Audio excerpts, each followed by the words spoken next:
Нисанов атындагы айыл өкмөттөн 2002 жылы бөлүнүп чыкканбыз да. Ошол убакта маданият үйүбүз өзүбүздүн конторабыз Ашар жолунда курулган. Андан кийинки жылдардагы көчкүлөрдүн жер титирөөнүн айынан моундай маданият үйлөрүбүздөн жарака кетип, моундай темирлер менен карматып турабыз. Өзүбүз дотацияда болгондугуна байланыштуу маданият үйүн дагы контораны дагы сала албай атабыз. Жергиликтүү бюджет дотациядабыз биз. Жогорку органдарга Насир Нисановдун 80 жылдык урматына суранып кат менен кайрылдык. Жакшы ниетте турабыз, буйруса маданият үйүбүз дагы конторабыз дагы жаңыланып калат деген жакшы ниетте турабыз. Кайсы жылы курулду дедиңиз? 2002 жылы Насир Нисанов атындагы айыл өкмөттөн бөлүнүп чыккандан кийин 2003-2004 башталып Ашар жолунда 2 имарат тең Ашар жолунда курулган. Эле иштейт, бирок акыбалы ушу аварийный абалда иштетип атабыз да экөө тең. Иштейт азыр экөө тең. Бирок өзүбүздүн жергиликтүү бюджет дотацияда болгондугуна байланыштуу жаңы имарат кура албай атабыз. Ооба, сметалык баасын түзүп, былтыры жогорку жанагы прокурор, ген прокурор дагы нокатка келгенде биз ушул кат менен кайрылганбыз, Бакыт Эргешевичке да кайрылганбыз. Анда министр Төөнбай Колдошев зам министрден бизге сметасын сураганда биз кат менен кайрылып сметаларын бергенбиз. Капиталдык ремонтко эмес, жок, бузуп салганга акча каражаты жетишсиздигине байланыштуу капиталдык оңдоону сурашкан алар сметасын. Биз ошол сметаны бергенбиз. Ал маалда Төөнбай Колдошев Маданият министрлигине карайт. Бул жак ошол зам министрден кат келген. Биз жибергенбиз. Бирок ал деле боло элек. Канча каражат сурадыңыздар эми? Сметалык баасы канча болду?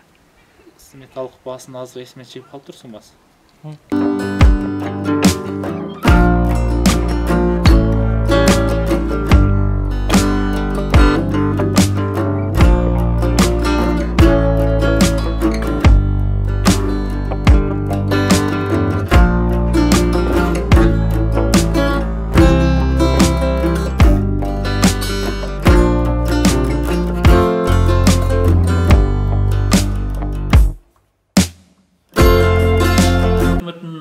Эсенбай Калдаров атындагы маданият үйүбүз ушул Көкбөл айыл өкмөтүнүн атайын ушул 2002 жылы Нисанов айыл өкмөтүнөн бөлүнүп чыккандан кийин 2008 жылдары ушу элдик Ашар жолу менен курулуп, ушул бүгүнкү күнгө чейин ушул иштеп келатат, өзүнүн ишмерлүүлүгүн жүргүзүп келатат, шаарга маданиятты жактан кызмат көрсөтүп келатат. Бирок эми Ашар жолу менен курулгандан кийин азыркы заман талабындагыдай имарат эмес.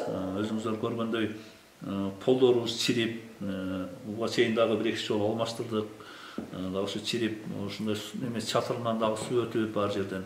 Ушинтип багы мындай айтканда оор абалда болуп атат. Бирок муну ремонттогонго, башка кылганга азыркы күндө айыл өкмөт дотацияда тургандыгына байланыштуу каражаттын жоктугунан неме болбой атат.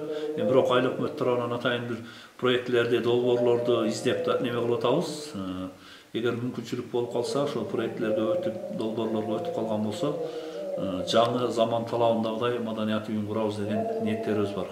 Кышындасы суук, отоплениябыз жок бу жерде. Шарттын курулганда мындай эмеси каралбай калган. Анан ушул немеде шартка жараша кылып, ошол жолугушууларды, чогулуштарды, анан ушу элдик болуп аткан маданий иш-чараларды өткөрөбүз. Жаздын күндөрү ушундай немеде.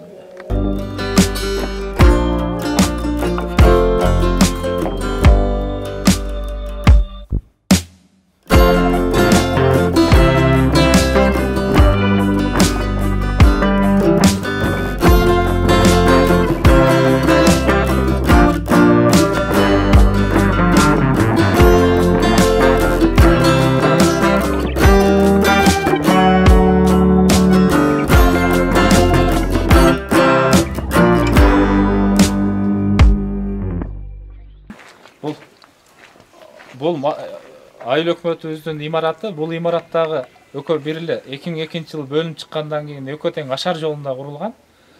Сыртын көрүп аткандай моундай кылып биз сыртын азыр заманбап кылып эле тосуп турабыз. Ичи пакса гүбала менен урулган, аварийный абалда да азыр экөө теңчи. Анан буга дагы каражат жетишсиздигинен өзүбүздүн күчүбүз, дареметибиз жетпей атат.